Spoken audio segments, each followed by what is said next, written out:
Hello' everyone, কি খবৰ? আশা কৰোঁ আপোনালোক সকলো ভালে আছে।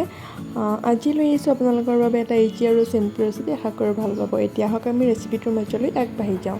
পোনপ্ৰথমে মই কেৰাহীখন গৰম কৰি ল'লোঁ। কেৰাহীখন গৰম হোৱাত ইয়াতে সৰিয়হৰ তেল দিলোঁ। তাৰপিছত তেলখিনি গৰম হোৱাত ইয়াতে এটা একদম সৰু চাইজৰ পিঁয়াজ দি দিলোঁ। পিঁয়াজটো মই ফ্ৰাই কৰি ল'লোঁ ৰঙা হোৱালৈকে। তাৰপিছত ইয়াতে আদা, নহৰু আৰু এটা পিঁয়াজৰ পেষ্ট মই কৰি লৈছিলোঁ। গোটেই মিক্সাৰখিনি দি অকণমান সময় ভাজি লৈ তাতে এতিয়া শুকান মছলা, জিৰা গুড়ি, ধনিয়া গুড়ি, নিমখ আৰু হালধি দি দিলোঁ।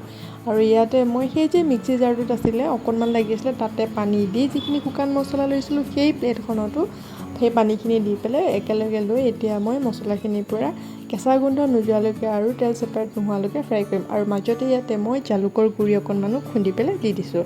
আৰু চাওকচোন এই মছলাখিনিৰ পৰা কি ধুনীয়াকৈ তেলটো ছেপাৰেট হৈ গৈছে, আপোনালোকে নিশ্চয় ধৰিব পাৰিছে।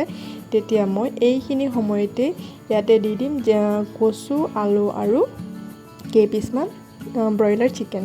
আৰু এই ৰেচিপিটো মই বনাই আছোঁ মোৰ 2 বছৰীয়া ছোৱালীজনীৰ কাৰণে। আপোনালোকে ইচ্ছা কৰিলে যদি ডাঙৰে খাবৰ বাবে বনায় তেতিয়া ইয়াতে জলকীয়া গুড়ি বা বেলেগ ধৰণৰ কিবা মছলা এড কৰিব পাৰে। যিহেতু মই সৰু বাচ্ছাৰ কাৰণে বনাই আছোঁ, ইয়াতে কোনো ধৰণৰ আৰু আন মছলা ব্যৱহাৰ নকৰোঁ।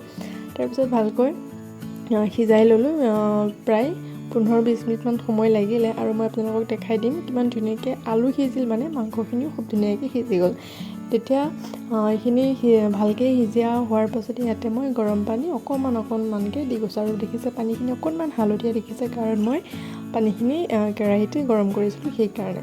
আৰু যেতিয়া ইয়াতে পানী দি দিলোঁ, পানী দিয়াৰ পিছতে প্ৰায় 10 মিনিটমান মই উতলিব দিলোঁ ভালকৈ। যেতিয়া ভালকৈ উতলি আহিলে, এয়া চাওকচোন আলু একেবাৰে চফ্ট হৈ গ'ল। আলু মাংসও সিজিলে। এতিয়া লাহেকৈ মই জুইটো বন্ধ কৰি দিম আৰু আমাৰ খাবৰ কাৰণে ৰেডি হৈ গ'ল। বাই।